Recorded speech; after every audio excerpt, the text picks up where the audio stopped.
itu berusaha memprovokasi masyarakat sipil agar masyarakat tidak saling percaya antar sesama mereka, agar masyarakat tidak percaya dengan pemerintahnya, agar masyarakat tidak percaya dengan negaranya.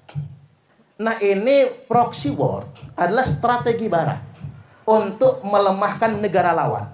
Ini kuliah tingkat tinggi sebenarnya ini ya. Assalamualaikum warahmatullahi wabarakatuh. Saudara sekalian, pada tahun 2020, masihkah Anda ingat seorang intelijen Jerry Jerman itu datang ke kantor FBI? Apakah ini ada hubungannya dengan proxy war, yaitu perang modern, di mana warga negara diprovokasi untuk membenci daripada pemerintah yang sah, saudara sekalian. Apakah ini ada hubungannya dengan perang Timur Tengah dan akan terjadi di Indonesia, sehingga ada segelintir kelompok yang sangat anti terhadap kebijakan-kebijakan pemerintah yang sah? Oke, selengkapnya mari kita sama-sama simak video berikut.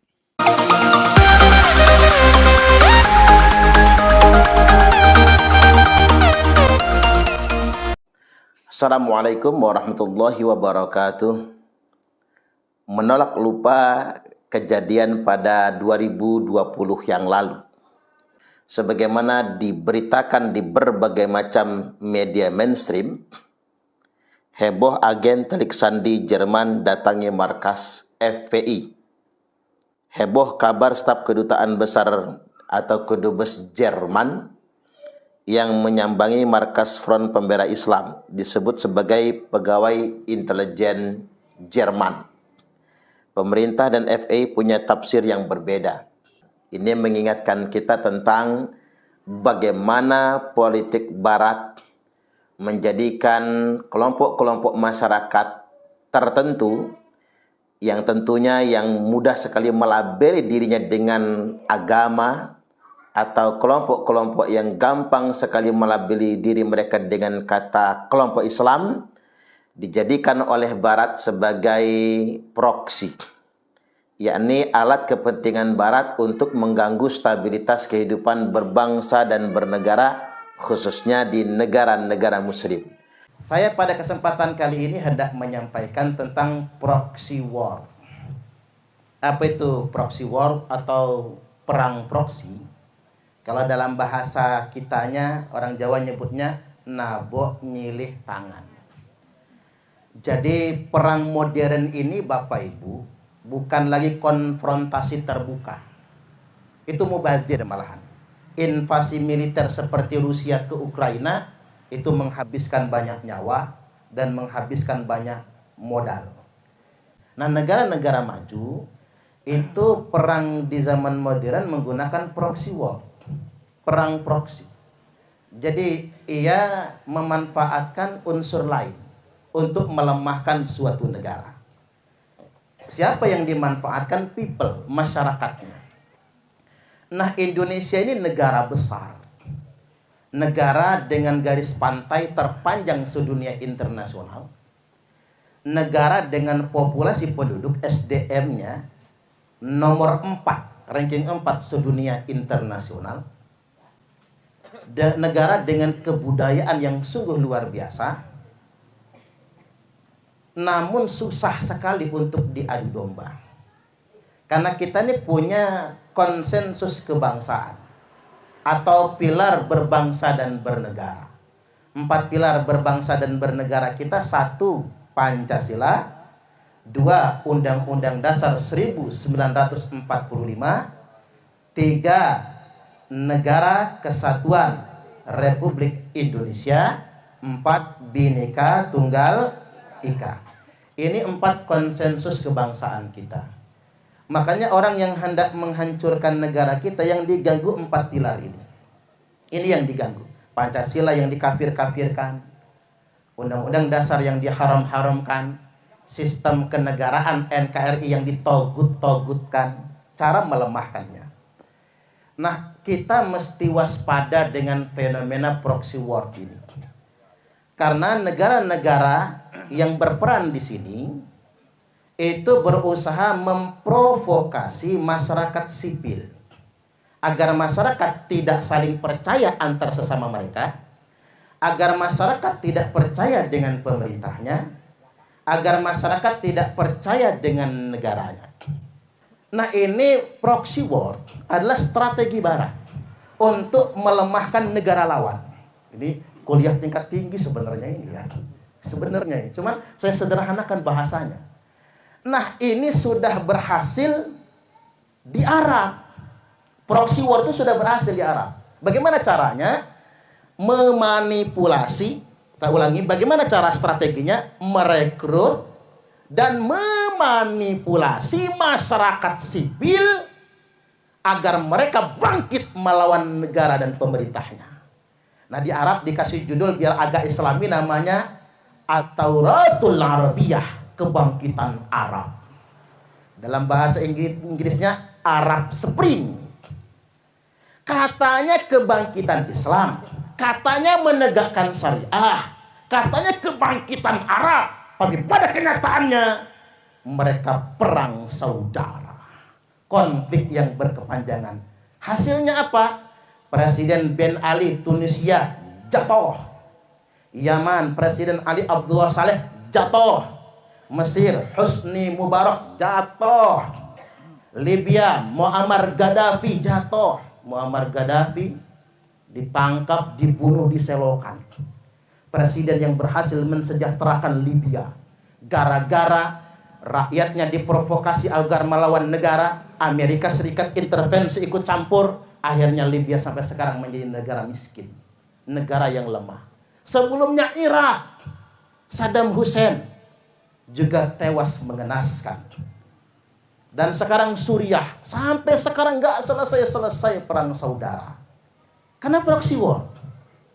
Belum lagi Afghanistan, perang saudara. Taliban tuh serem banget.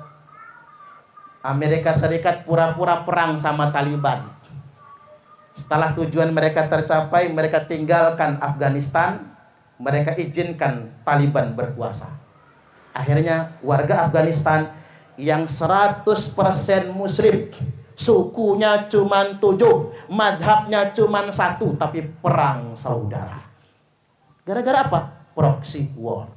Hati-hati. Memang ada disebutkan di dalam hadis Nabi. Pakai hadis kita ya, biar lebih mantap. Inna syaitana qad ayisa ayya'budahul musadduna fi jaziratil Arab. Sesungguhnya setan sudah kehabisan cara untuk menggoda orang-orang yang rajin sholat agar nyembah setan. Jadi orang-orang yang rajin sholat digoda lagi agar nyembah setan, nggak bisa. Yang sudah rajin ke masjid digoda untuk nyembah setan, nggak bisa.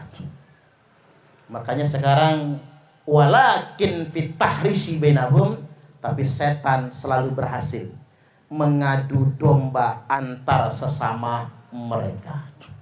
Makanya jangan heran rajin sholat tapi gonto-gontoan. Sesama pengurus masjid berantem.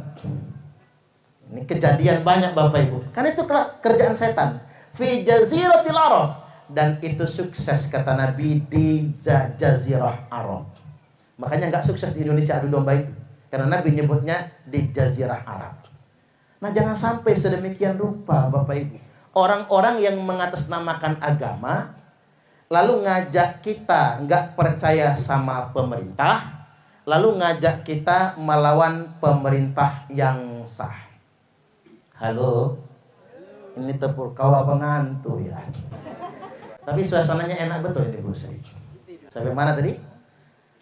Orang-orang yang rajin sholat sudah nggak bisa lagi digoda agar nyembah setan, tapi selalu berhasil diadu domba antara sesama mereka semua.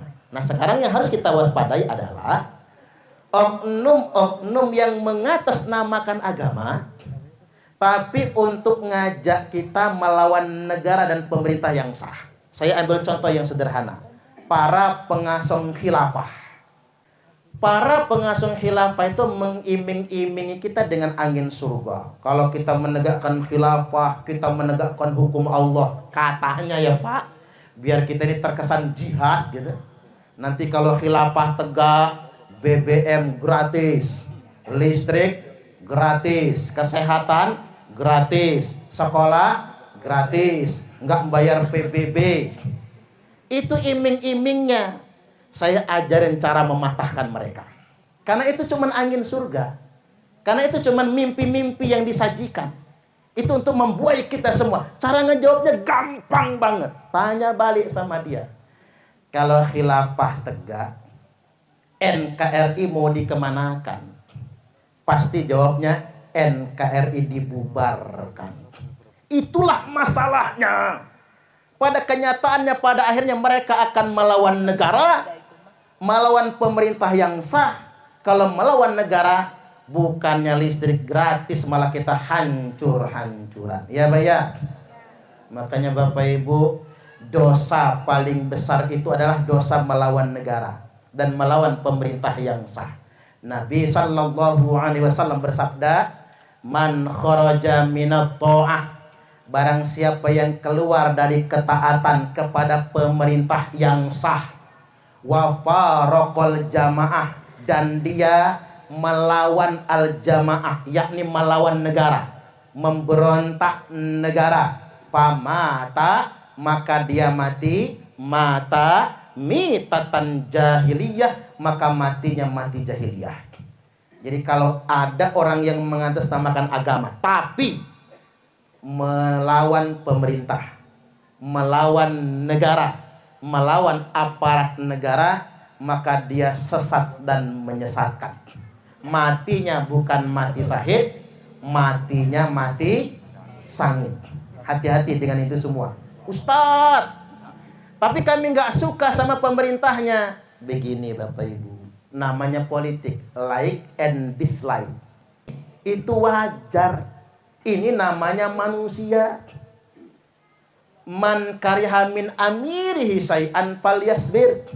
Barang siapa yang benci kebijakan pemerintahnya, mbok yau sabar. Bukan malah ngeberontak atau melawan, sabar. Baik, itu saja dulu dari saya. Jangan percaya sama adu domba. Jangan mau kita diprovokasi, karena kita semua bersaudara. Saya closing dengan tagline ya. Siapa Anda? Pancasila. Siapa kita? Indonesia. NKRI? Harga mati. Salam Pancasila. Salam Pancasila. Keren. Pokoknya masuk YouTube bagus lah ini. Baik, demikian, mudah-mudahan bermanfaat. Wallahul muwaffiq ila aqwamit thoriq. Wassalamualaikum warahmatullahi wabarakatuh. Oke, saudara sekalian, itu ya penjelasan singkat dari Ustadz Suparman, di mana proxy war ini sangat-sangat efektif bagi negara-negara yang mempunyai bisa kita bilang kekuatan tempur yang luar biasa, ataupun negara-negara yang mempunyai kekayaan alam yang melimpah, seperti apa yang terjadi di negara-negara Arab, di mana negara-negara Arab ini, saudara sekalian, itu diprovokasi oleh Amerika Serikat, di mana yang diprovokasi itu adalah warga negaranya. Warga negara inilah yang diprovokasi untuk membenci pemerintah yang sah, saudara sekalian, dibantu, disulut, diprovokasi oleh pemerintahan Amerika Serikat sebagai politik bilateralnya, di mana ketika sudah tersulut emosi ingin memerangi daripada pemerintah yang sah, barulah mereka turun tangan. Dan ini yang dinamakan dengan proxy war, di mana tidak lagi menggunakan senjata tempur, melainkan bagaimana negara-negara Eropa di dalam memecah belah daripada negara-negara Arab ini atau Timur Tengah ini menggunakan politik di mana rakyatnya itu diprovokasi dan membenci kebijakan-kebijakan pemerintah yang sah di negaranya, lalu kemudian menurunkan paksa. Ini yang terjadi pada Saddam Hussein, lalu kemudian Muammar Gaddafi, saudara sekalian. Ini negara-negara Arab yang berhasil diprovokasi oleh Barat, saudara sekalian, di mana sekarang ini baik baik dari negara Libya contohnya atau negara Irak, itu sekarang rakyatnya menyesal, di mana mereka memerangi daripada pemerintah mereka yang sah dan diperintah oleh pemimpin-pemimpin yang kurang baik untuk sekarang ini, dan mereka kehidupannya sekarang jauh daripada apa yang dijanjikan oleh negara barat, saudara sekalian. Nah, apakah ini ada hubungannya dengan EPI, saudara sekalian, di mana EPI ini pada tahun 2020 kita digemparkan. Tiba-tiba kantornya didatangi oleh intelijen Jerman. Itu sudah beredar di media sosial ya, foto-fotonya, saudara sekalian. Dan kita ketahui bahwa di EPI ini kita lihat apapun kebijakan-kebijakan pemerintah Pak Jokowi itu selalu salah, saudara sekalian.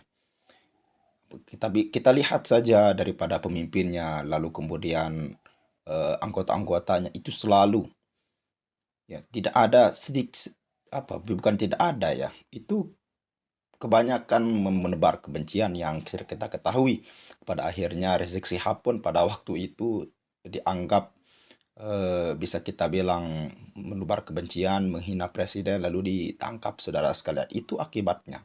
Dan alhamdulillah EPI sekarang sudah dibubarkan dan Indonesia masih aman-aman saja. Sehingga Ustadz Suparman tadi, saudara sekalian, menerangkan Indonesia dengan berbagai macam suku dan keberagaman itu paling sulit untuk dipecah belah oleh negara barat, saudara sekalian. Apakah ini akan sama dengan negara-negara Arab? Dan mudah-mudahan Indonesia kita dijaga, saudara sekalian. Oke, selengkapnya mungkin hanya itu saja yang bisa kita sampaikan. Mohon maaf saudara sekalian, suara saya agak serak ya, karena beberapa hari ini tidak bisa berbicara, sehingga beberapa video yang sudah saya upload itu tidak ada perbicaraan seperti ini. Saya mohon maaf atas ketidaknyamanannya. Sekian, assalamualaikum warahmatullahi wabarakatuh.